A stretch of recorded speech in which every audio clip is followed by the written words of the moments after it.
et du Fils et du Saint-Esprit. La grâce de Jésus le Christ, notre Seigneur, l'amour de Dieu le Père et la communion de l'Esprit Saint soient toujours avec vous. Et avec votre esprit. Eh bien, depuis mercredi, nous cheminons avec le Seigneur. Aujourd'hui, nous allons avec lui au désert. La température de la Madeleine n'évoque pas trop la chaleur du désert, mais vous savez, là où le Seigneur veut nous rencontrer, c'est bien dans notre cœur, et je suis sûr que cette chaleur habite nos cœurs. Oui, nous allons au désert pour guérir. Ce temps du carême nous est donné précisément pour guérir, pour nous convertir, pour pouvoir ainsi entrer dans cette grande semaine, la grande semaine sainte, dans la joie déjà de la résurrection. Avec confiance au début de l'Eucharistie, nous nous offrons à l'amour miséricordieux. Je confesse à Dieu Tout-Puissant, je reconnais devant vous, frères et sœurs, que j'ai péché en pensée, en parole, par action et par omission. Oui, j'ai vraiment péché. C'est pourquoi je supplie la bienheureuse Vierge Marie, les anges et tous les saints, et vous aussi, frères et sœurs, de prier pour moi, le Seigneur notre Dieu, et que Dieu Tout-Puissant nous fasse miséricorde, qu'il nous pardonne nos péchés et nous conduise à la vie éternelle. Amen.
Prions le Seigneur.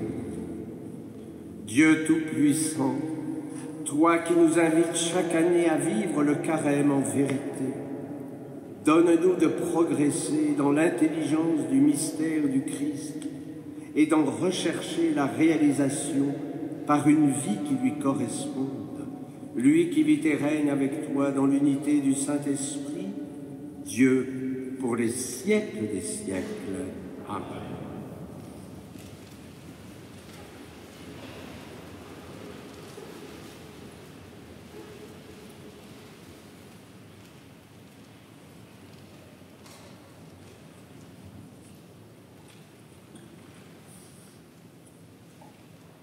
Du livre de la Genèse.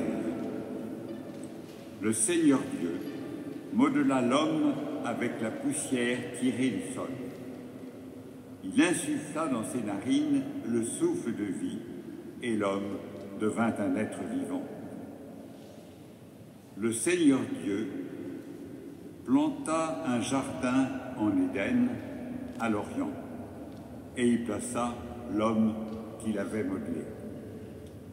Le Seigneur Dieu fit pousser du sol toutes sortes d'arbres à l'aspect désirable et aux fruits savoureux. Il y avait aussi l'arbre de vie au milieu du jardin et l'arbre de la connaissance du bien et du mal.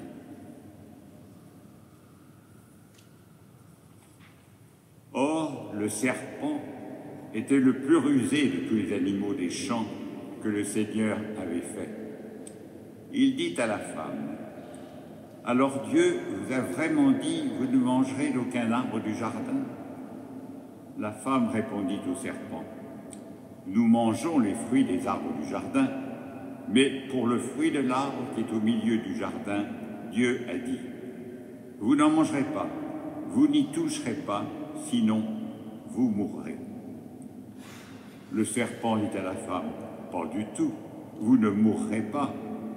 Mais Dieu sait que le jour où vous en mangerez, vos yeux s'ouvriront et vous serez comme des dieux, connaissant le bien et le mal. » La femme s'aperçut que le fruit de l'arbre devait être savoureux, qu'il était agréable à regarder et qu'il était désirable, cet arbre, puisqu'il donnait l'intelligence.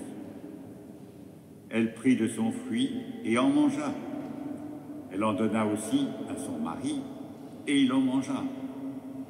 Alors leurs yeux à tous deux s'ouvrirent, et ils se rendirent compte qu'ils étaient nus. Parole du Seigneur.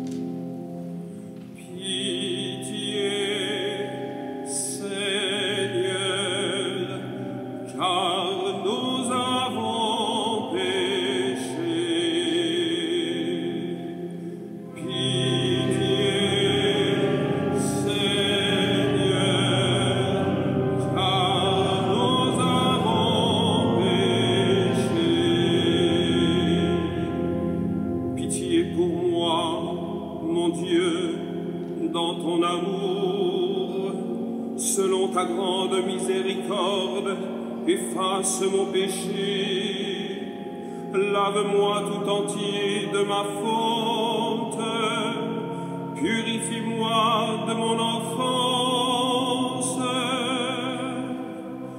Pitié, Seigneur, car nous avons péché.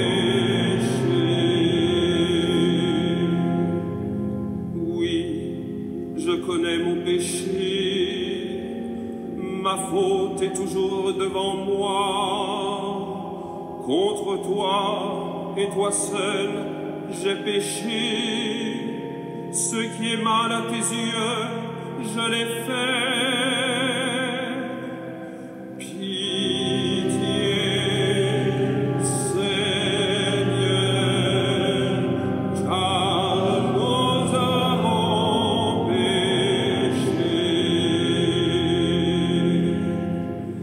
crée en moi un cœur pur, ô mon Dieu, renouvelle et raffermis au fond de moi mon esprit.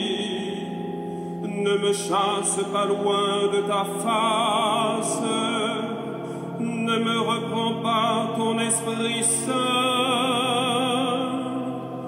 Pitié,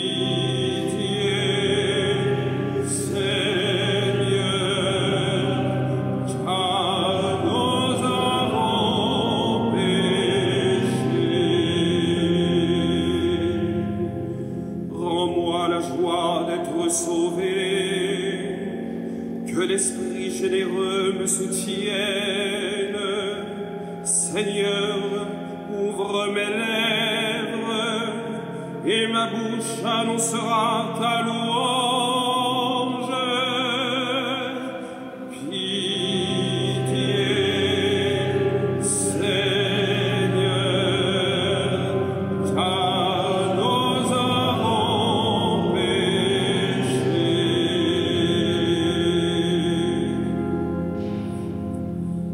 De la lettre de saint Paul apôtre aux Romains. Frères, nous savons que par un seul homme, le péché est entré dans le monde, et que par le péché est venue la mort. Et ainsi, la mort est passée en tous les hommes, étant donné que tous ont péché.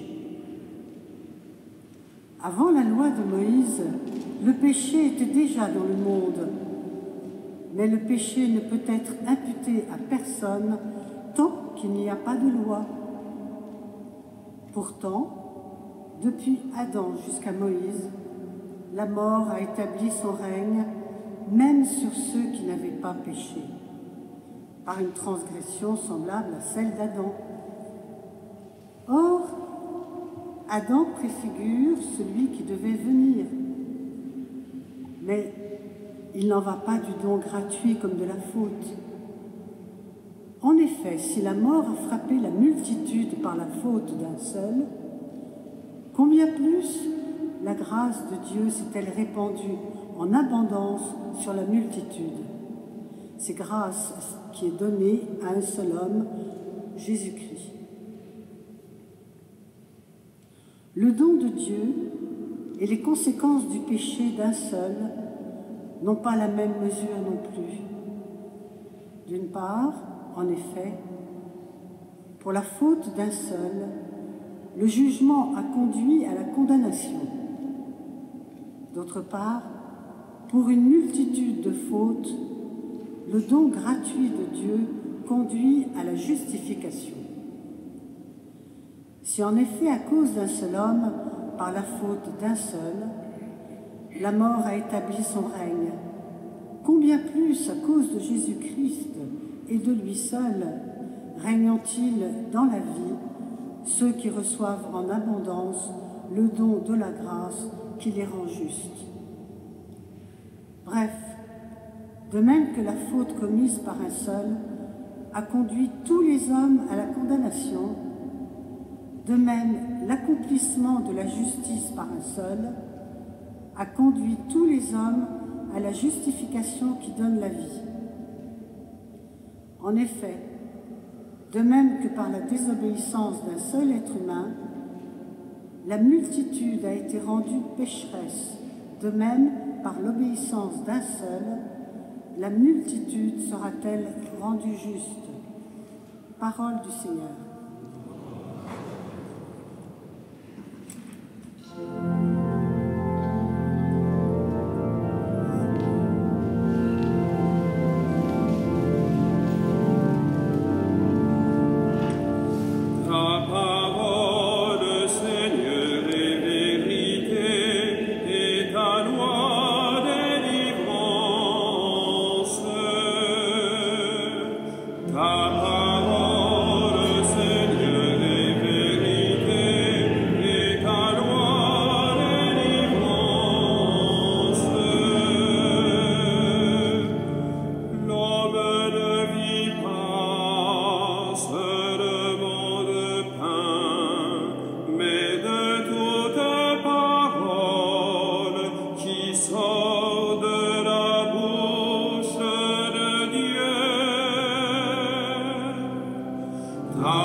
En ce temps-là, Jésus fut conduit au désert par l'Esprit pour être tenté par le diable.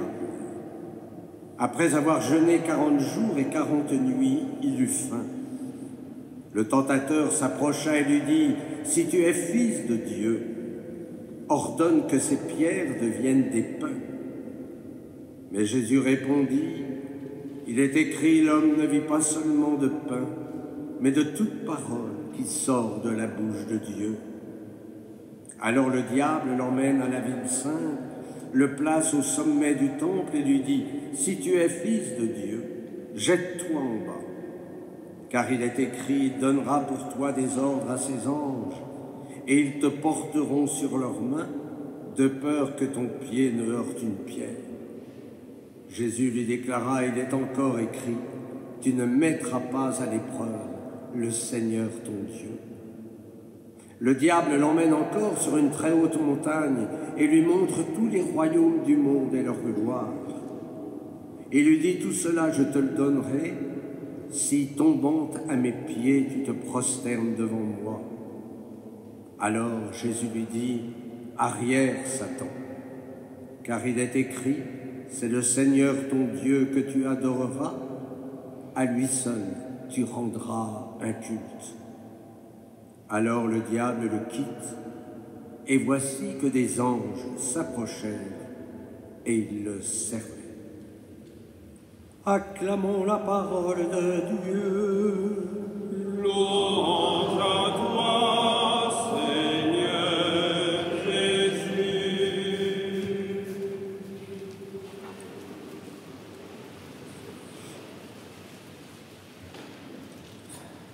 Ah, ce péché originel. Avouons qu'il a mis du désordre dans la création. Et pourtant, lors de la veillée pascale, nous chanterons le Félix Culpa, bienheureuse faute qui nous a donné un tel sauveur. Mais quel est ce péché des origines? Tout d'abord, n'allons pas trop vite en disant que ce récit est un mythe, parce que nous risquerions de jeter le bébé avec l'eau du bain. L'auteur, inspiré, a voulu nous expliquer de manière théologique la cause du péché et ses conséquences. Et quel est ce péché? Eh bien, ce péché s'appuie sur un mensonge, celui du diable. Et quel est ce mensonge? Nous pouvons devenir comme Dieu par nos propres forces. C'est le péché d'orgueil qui consiste à évacuer Dieu, à prendre sa place et à jouer à l'apprenti sorcier. Or, dans le projet de Dieu, nous avons été créés pour devenir comme lui, puisque nous sommes créés à son image et à sa ressemblance. Mais il y avait une condition, dépendre de lui, en vivant l'obéissance d'amour, qui n'est pas une obéissance servile. Or, nous connaissons les conséquences. Saint Paul, d'ailleurs, vient de nous le rappeler dans sa lettre aux Romains. Le péché est entré dans le monde, et par le péché est venue la mort. Mais Dieu n'a pas supporté de voir sa créature bien-aimée se déshumaniser, s'éloigner de la source divine. Et c'est pourquoi il a envoyé son Fils unique pour guérir nos blessures.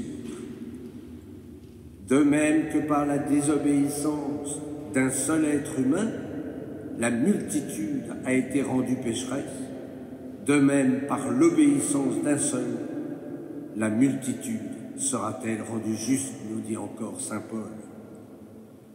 Par les grâces du baptême, nous n'avons plus ce péché des origines.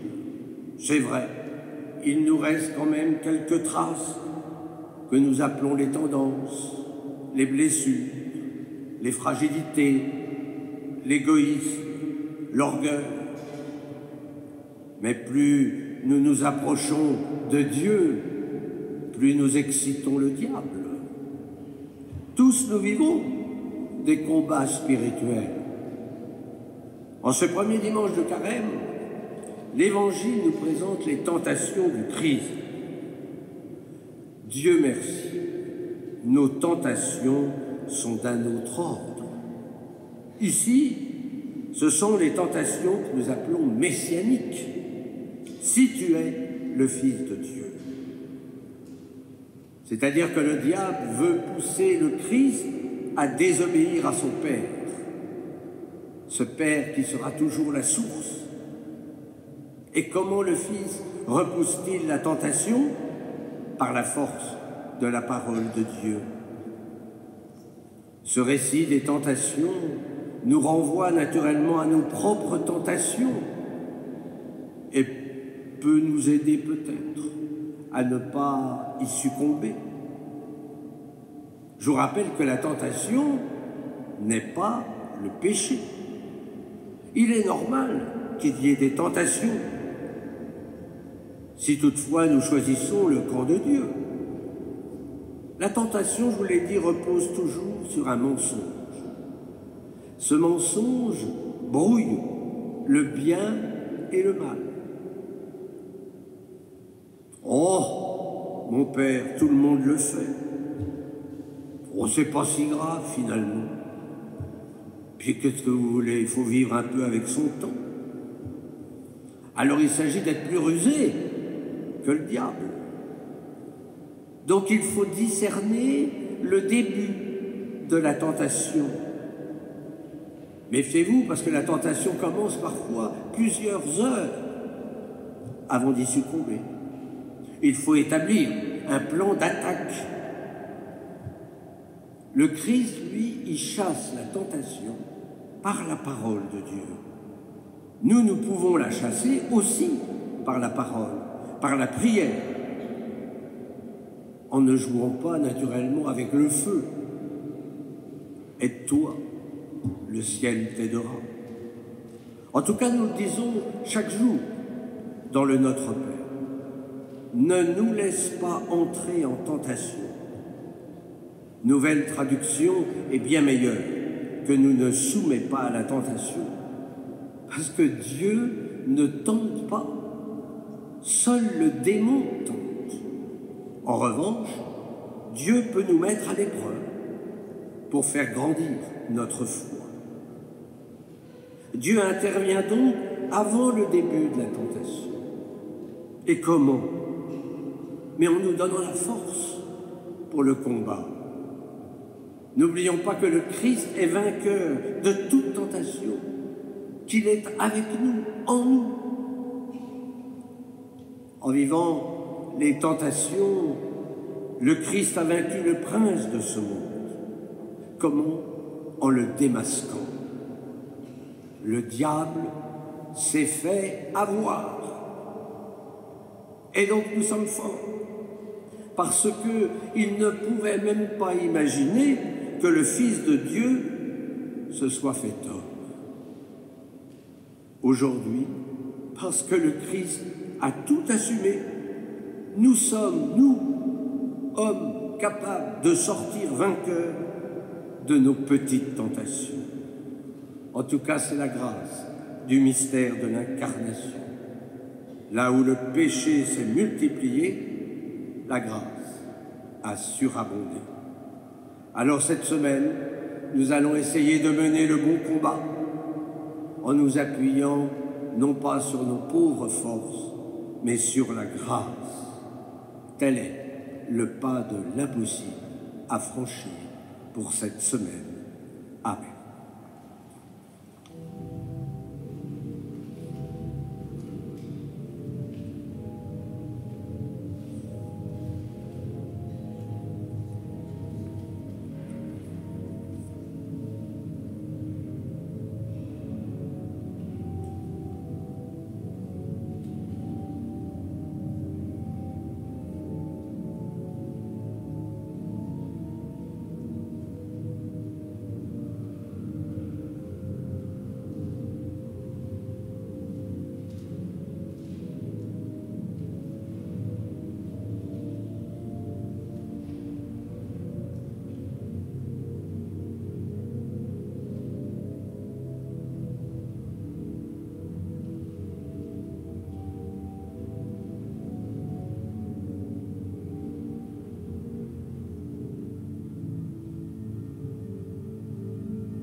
incarnatus est de Spiritus Sancto, ex Maria Virgine,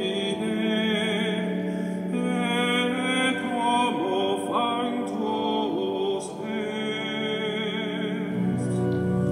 Crucifixus etiam pro nobis, sum Pontio Pilato, pasus et sepultus est, et resurrexit tertiarie, secundum Scripturas, et ascendit in cielo, sed ad exteram Patris, et iterum venturus est cum gloria,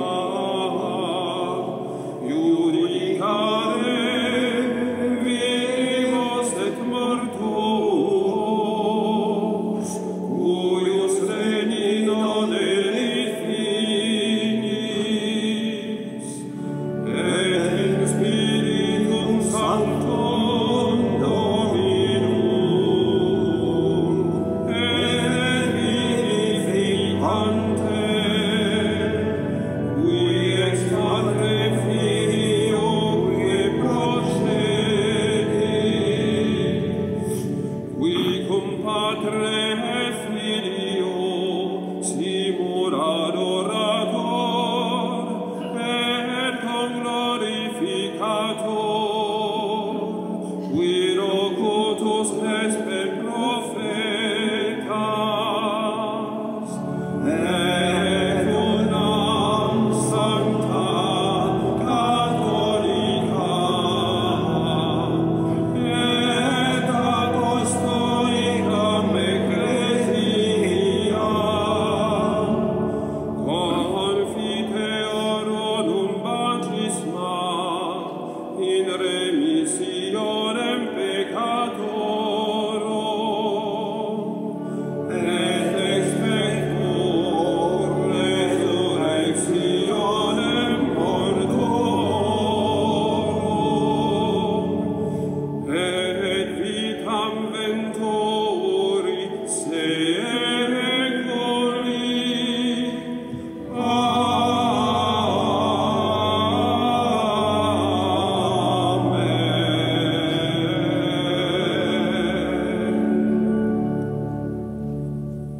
Prions Dieu notre Père, qui à chaque époque nous appelle à écouter sa parole et à faire sa volonté, afin que chaque acte augmente sa nouvelle vie en nous.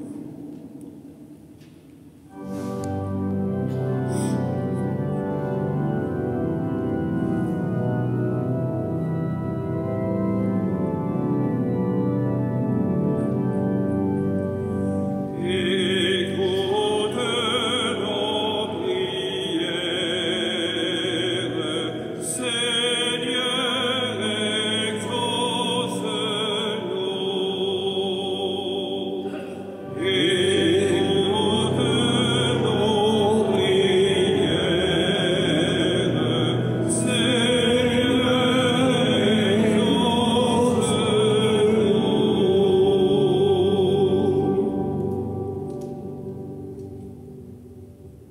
Tout au long de cette semaine, l'Esprit Saint nous conduit au désert avec le Christ. Puisse ce temps fortifier notre fidélité aux grâces de notre baptême, afin que nous puissions sortir vainqueurs de nos combats spirituels. Seigneur, nous te prions. Écoute nos prières, Seigneur, exauce-nous. A lo largo de esta semana, el Espíritu Santo nos conduce al desierto con Cristo.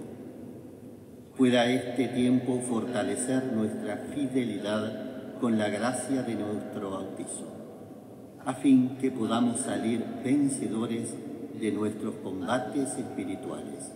Te rogamos, Señor.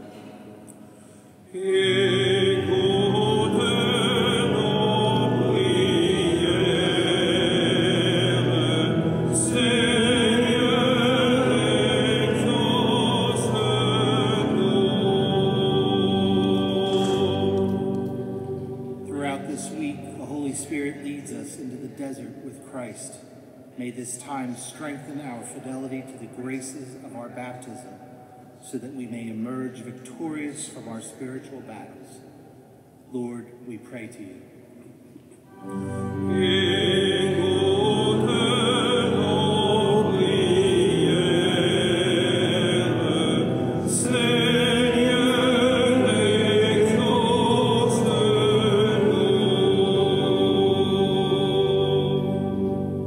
Avec confiance, Seigneur, que nous te confions toutes nos intentions, toutes celles que nous portons ce matin au fond de nos cœurs. Daigne les exaucer par Jésus, le Christ, notre Seigneur. Amen. Asseyez-vous.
Priez, frères et sœurs, que mon sacrifice qui est aussi le vôtre soit agréable à Dieu le Père Tout-Puissant.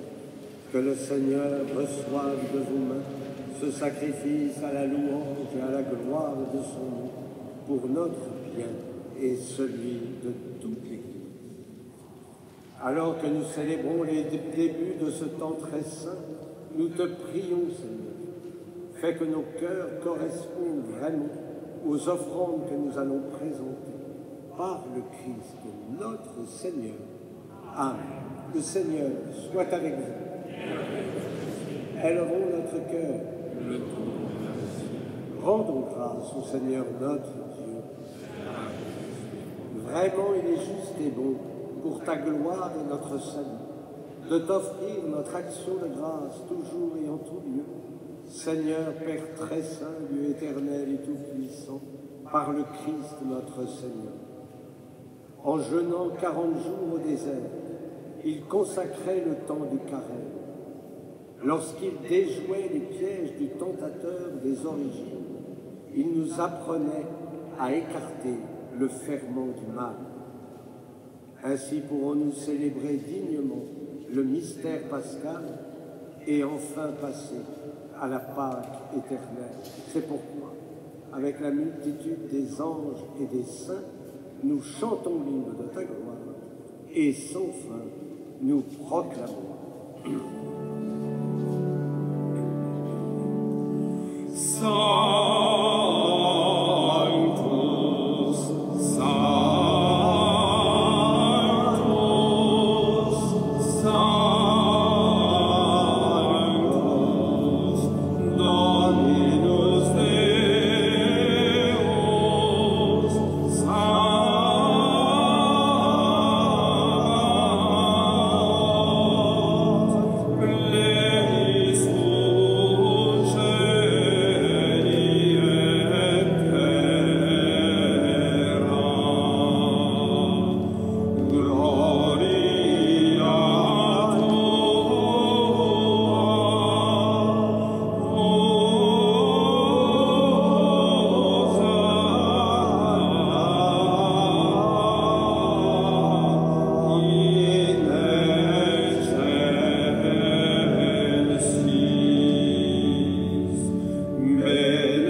grand saint, Dieu de l'univers, et il est juste que toute la création proclame ta louange.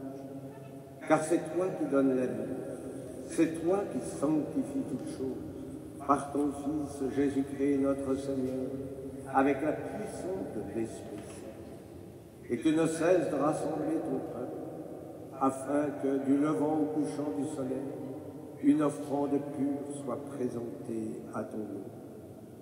C'est pourquoi nous voici rassemblés devant toi, Dieu notre Père, et dans la communion de toute l'Église, nous célébrons le jour où le Christ est ressuscité d'entre les morts. Par lui, que tu as élevé à ta droite, nous te supplions de consacrer toi-même les offrandes que nous apportons. Sanctifie-les par ton esprit, pour qu'elles deviennent le corps et le sang de ton Fils, Jésus-Christ notre Seigneur, qui nous a dit de célébrer ce mystère. La nuit même où il fut livré, il prit le pain, en te rendant grâce, il dit la bénédiction, il rompit le pain et le donna à ses disciples en disant: Prenez et mangez-en tous, ceci est mon corps, livré pour vous.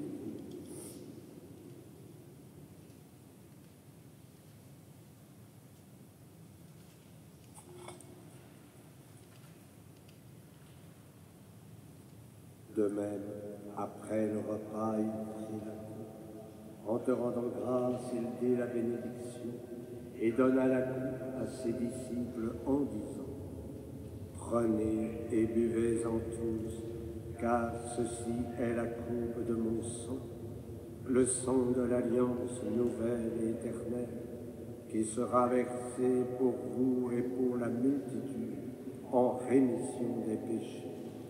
Vous ferez cela en mémoire de moi.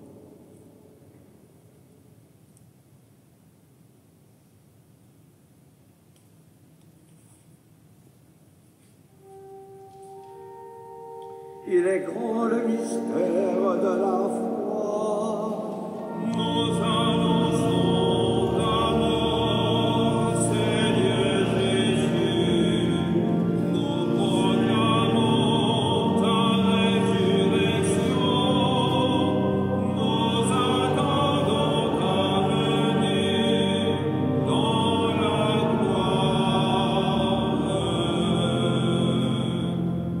En faisant ainsi mémoire de ton Fils, de sa passion qui nous sauve, de sa glorieuse résurrection et de son ascension dans le ciel, alors que nous attendons son dernier avènement, nous t'offrons, Seigneur, en action de grâce, ce sacrifice vivant et saint.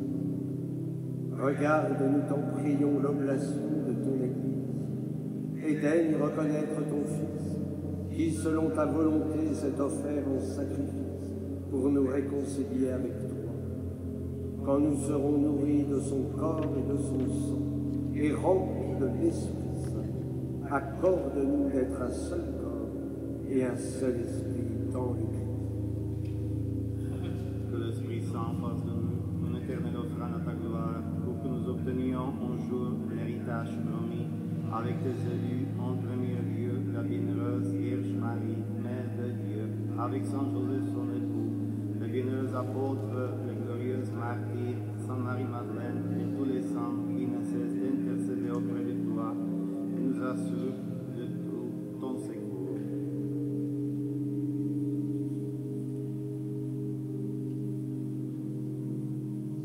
Et maintenant, nous te supplions, Seigneur, par le sacrifice qui nous réconcilie avec toi, étends au monde entier le salut et la paix.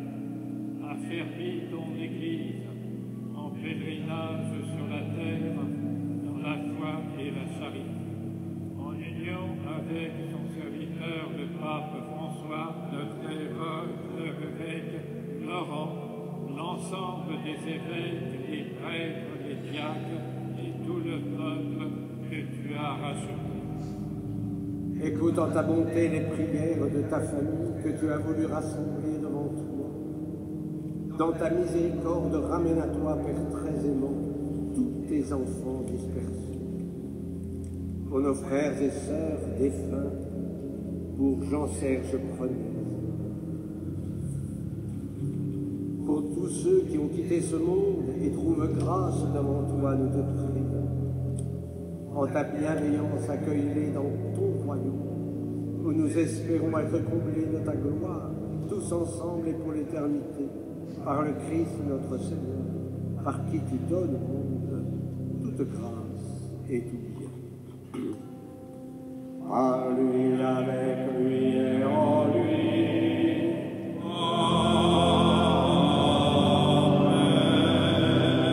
À toi, Dieu le Père Tout-Puissant, dans l'unité du Saint-Esprit.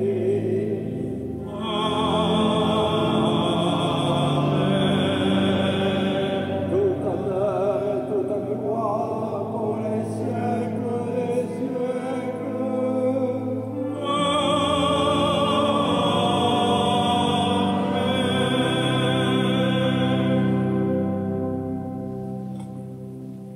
Comme nous l'avons appris du Sauveur, et selon son commandement, nous osons dire, notre Père qui es aux cieux, que ton nom soit sanctifié, que ton règne vienne, que ta volonté soit faite sur la terre comme au ciel. Donne-nous aujourd'hui notre pain de ce jour. Pardonne-nous nos offenses, comme nous pardonnons aussi à ceux qui nous ont offensés. Et ne nous laisse pas entrer en tentation, mais délivre-nous du mal. Délivre-nous de tout mal, Seigneur, et donne la paix à notre temps. Soutenus par ta miséricorde, nous serons libérés de tout péché, à l'abri de toute épreuve. Nous qui attendons que se réalise cette bienheureuse espérance, l'avènement de Jésus-Christ, notre Sauveur, car c'est à toi qu'appartient. Seigneur Jésus-Christ, tu as dit à tes apôtres, je vous laisse la paix, je vous donne ma paix. Ne regarde pas nos péchés, mais la foi de ton Église. Pour que ta volonté s'accomplisse, donne-lui toujours cette paix et conduis-la vers l'unité parfaite, toi qui vis et règnes pour les siècles des siècles. Que la paix du Seigneur soit toujours avec vous et dans la charité du Christ, donnez-vous.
Voici l'agneau de Dieu, voici celui qui enlève les péchés du monde.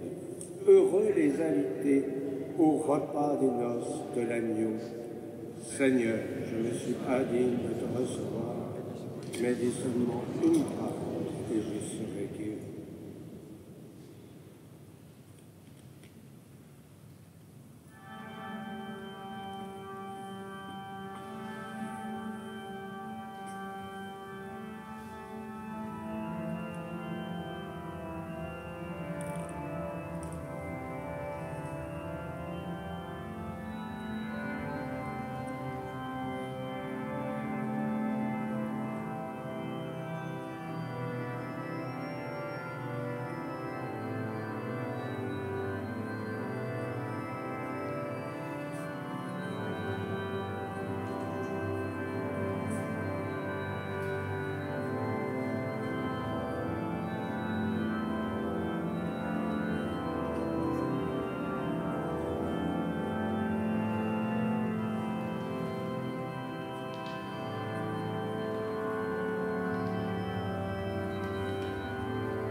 Prions le Seigneur. Restauré par le pain du ciel qui nourrit la foi, stimule l'espérance et fortifie la charité, nous t'en prions, Seigneur.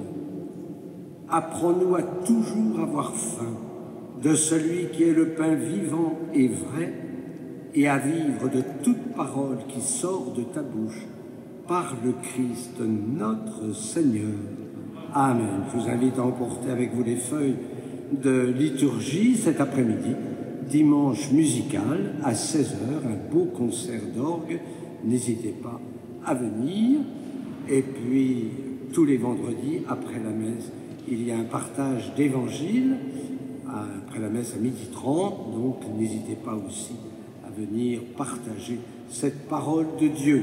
Enfin, vous avez des tracts à votre disposition, les tracts de tout ce que nous faisons pendant le carême sur les présentoirs qui sont au fond de l'Église. Que descende sur ton peuple, Seigneur, l'abondance de ta bénédiction, afin que dans l'épreuve grandisse l'espérance, que dans la tentation s'affermisse le courage, et que soit accordée la rédemption éternelle par le Christ notre Seigneur. Amen. Et que Dieu Tout-Puissant vous bénisse, le Père, le Fils et le Saint-Esprit. Allez dans la paix du Christ.